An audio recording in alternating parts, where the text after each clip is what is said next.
Quem está nos assistindo aqui já investe em fundos imobiliários, está muito preocupado, porque a gente sabe que alguns investidores aqui, muita gente está assistindo a gente aqui, chegou num ciclo recente, né? Começou a investir recentemente em fundos imobiliários. E aí pegou esse ciclo de queda, né? A gente está vendo muitos fundos imobiliários cair forte, né? 10, 15, 20%. E muita gente está desesperada, alguns até vendendo nesse ciclo para migrar para renda fixa. E eu quero entender com você, é o fim dos fundos imobiliários? Muita gente com medo, o que está acontecendo? Assim, o fim não é, né? É uma classe de ativos, eu acho que ainda está no começo, é uma classe bem recente, né? Se a gente fala de 10 anos atrás, não tinha quase nada de fundo imobiliário, tinha muito pouco, né? A gente teve um boom ali, 2018, 2019, e aí que o mercado não, os investidores, pessoa física, meio que acordaram e conheceram um pouco de fundos imobiliários. Chegou ali no topo em 2019, depois teve pandemia. Então é um mercado que está amadurecendo. A gente está vendo aí um amadurecimento desse mercado. Por exemplo, FOF, que são os fundos de fundos, meio que está acabando, né? Isso aí tende a acabar e meio que virar os Red Funds, que são fundos multimercado, para que eles possam investir em qualquer tipo de classe de ativo, porque não deu certo. Eu sempre fui contra a FOF, nunca gostei, porque é o gestor tentando fazer trade para dar resultado num ativo que não tem tanta liquidez assim, para que o gestor esteja tradando bilhões e bilhões e bilhões todo dia. Não tem mercado para isso, né? É um mercado pequeno. Então a gente está percebendo essa evolução. Em relação à queda, cair 10, 15% na renda variável não é nada demais. Só que o que provocou essa queda? Eu ensino para os meus alunos na mentoria, que é o meu curso completo, que quando a gente está falando de fundos imobiliários de tijolo, a gente faz a precificação, que é o que a gente chama de valuation, deles pensando e comparando com o tesouro de longo prazo de 10 anos, o tesouro IPCA mais de daqui a 10 anos, que seria mais ou menos o 2035, e ele tem uma taxa parecida com 2045. O que aconteceu com a taxa do tesouro? Tá pagando aí IPCA mais 6,70, 6,50, o 2029 chegou a 7. E aí, o que acontece?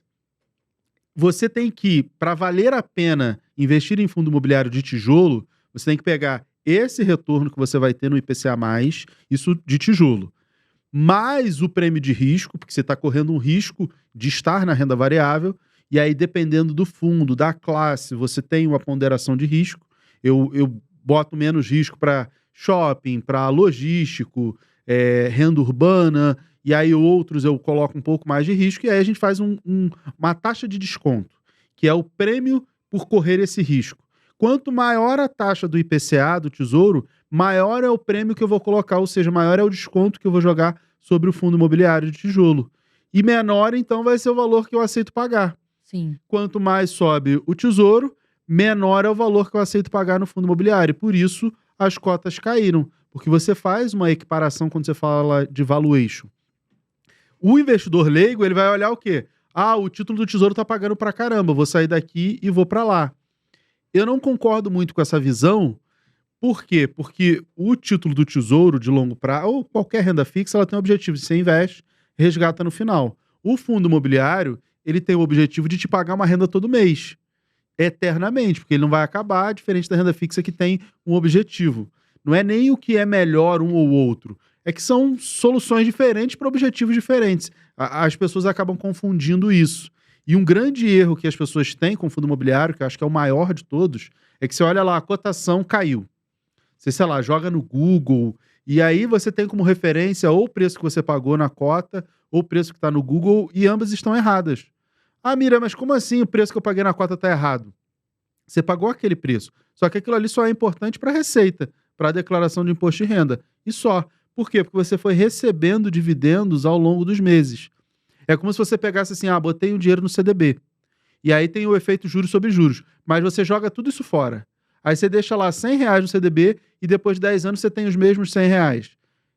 Mas não existe isso porque tem os juros. Então, o fundo imobiliário tem o dividendo. Se você considera o preço e não usa uma informação de, como a gente chama de gráfico descontado a dividendos, você vai simplesmente achar que aquilo ali sempre vai ser ruim. Você está ignorando a principal característica do fundo imobiliário, que é o pagamento de dividendos. Sim. O certo ainda seria você pegar e calcular o reinvestimento do dividendo, que aí ele teria o efeito juros sobre juros e ficaria mais sensato você comparar com uma renda fixa ou com qualquer outro investimento. O mesmo raciocínio serve para ações.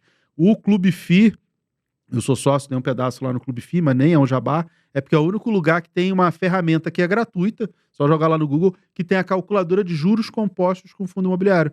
Aí você bota lá, quando você fez o investimento, o valor, e ele já calcula esse efeito de reinvestimento dos dividendos. É de graça lá, não precisa logar, não precisa nada. Tá lá. E tem esse cálculo. E aí, quando você compara, e o próprio site já faz a comparação, você vê que é uma diferença gigantesca da cota para a cota mais o dividendo e da cota mais o dividendo reinvestido. Então, o leigo, ele não tem esse conhecimento. Ele compra porque vai receber já, provavelmente no mês seguinte, mas fica desesperado se cai, porque nem entendeu ainda que é renda variável. É normal. E por que caiu tanto? Condições macroeconômicas, principalmente o impacto fiscal, política, Brasil, né? E aí a gente tem, se bem que agora até a eleição do Trump impacta um pouco. A gente tem aí o Tesouro subindo pra caramba, taxas de juros, expectativa de Selic subindo cada vez mais, e isso impacta toda a renda variável. A Bolsa sofreu menos, porque a gente tem Petrobras que subiu, Vale até que caiu um pouco, mas a gente tem um pouco de commodities ali, e a Bolsa já estava muito barata. Se não fosse o risco fiscal, era para a Bolsa de Valores das ações, né, de uma maneira geral, estarem bem acima. Por isso que a Bolsa não caiu tanto, porque já estava muito barata, então não tinha muito para onde cair. O mercado já tinha precificado muita coisa.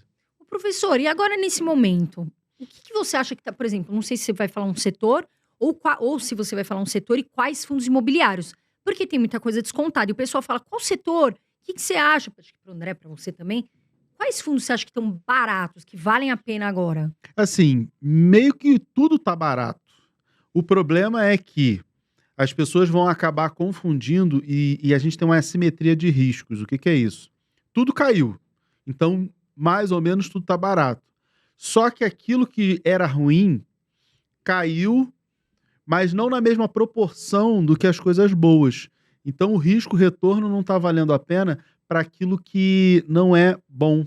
Entendeu? Você pegar fundos que caíram pra caramba, aqueles que deram problema lá, Gramado Parque, Deva, HCTR, lá, você não tem ali um risco-retorno que vale a pena. Agora você tem outros fundos, os tops aí do mercado, um HGLG, um HGCR, um monte de o KNRI, excelentes fundos que também caíram, e eu vejo neles uma oportunidade maior. Por quê?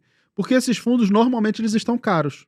Quando é que você consegue comprar eles barato? Num momento como esse. Sim. Quando a gente tiver alguma estabilidade maior na economia, uma redução das taxas de juros, porque isso vai acontecer, né? Economia cíclica, nem que seja com o próximo presidente, mas uma hora isso vai acontecer, você vai voltar a ver esses preços subirem e aí você vai acabar comprando caro. Então, nesse momento, o que eu faria, o que eu recomendo para os meus alunos, é a oportunidade de comprar as coisas boas, baratas. Depois que você acabar essa oportunidade, aí você começa a olhar aquela segunda classe, aqueles mais arriscados. Então, para fundo imobiliário, é um investimento muito simples, você não precisa inventar. São 4 setores, que são os fundos de papel, logística, shopping, renda urbana e lajes corporativas. Aí eu boto tudo numa classe só. Então, são 4 setores aí.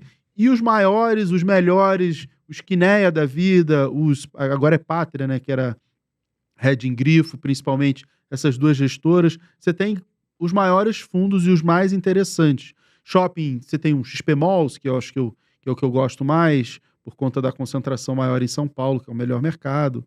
Mas não tem nada assim, tão difícil. Se você concentrar ali, separar os maiores fundos imobiliários, você já está pegando também os melhores. Então, não é tão difícil. Para o leigo... O HG tá barato. Sim. HGLG. O HGLG é um fundo que sempre teve caro, né? Difícil comprar ele, né? E agora deu uma recuada, mas mesmo assim caiu pouco, né? Também, o dividendo dele também diminuiu. O que era extraordinário diminuiu, porque ele é um fundo que ele tem uma característica também de desenvolvimento. Então ele compra terreno, cria o galpão logístico, aluga, deixa tá bonitinho, depois ele vende. E aí ele tem um lucro imobiliário com isso também. Então ele consegue fazer esse movimento. O mercado ficou muito receoso com a compra da Pátria, né? A gestora Pátria comprou a Reding Grifo, todo o portfólio imobiliário, porque eles saíram do Brasil, não, deixaram de atuar no mercado imobiliário, venderam todo o portfólio, né? E aí, sim, vai mudar, porque pô, sempre foi excelente gestão, mas vai mudar. Mas a equipe de gestão toda foi para o Pátria e a ideia é que nada mude. Por enquanto, pelo menos a promessa dos gestores é que nada mude. Por enquanto, nada mudou. Então, o tempo vai provar. Mas se ela continuar fazendo um bom trabalho, a equipe de gestão continuar fazendo o bom trabalho que sempre fez, vai continuar sendo excelentes fundos. Não só o HGLG, eu gosto muito do HGCR, que ele é meio a meio, metade PCA, metade CDI, né? Então, HGCR. é igual o Fundo de KNSC, que também é da Quineia, que também é meio a meio. Porque a Quineia tem o KNP, que é a inflação, e o KNCR, que é CDI. Aí eles fizeram o KNSC com cota lá na mais ou menos R$10, que é metade. Então Sim. você tem os dois mundos, o KNP, que é o maior fundo da indústria, e é só para investidor qualificado, mais de 7 bi, e o KNSC, que é CDI, que também é meio que a reserva de emergência dos outros fundos imobiliários, os gestores compram ali. E aí eles lançaram o KNSC. Se não me falha a memória, eu recomendei KNSC, acho que tem um mês para os meus alunos. Porque ele é isso, é CDI e PCA. O CDI, que é a Selic e over, ele vai subir para controlar a inflação. A inflação sobe, aí tem que subir a Selic. Então você tem um pouco de cada, de inflação e de taxa de juros, então tá Sim. sempre ali.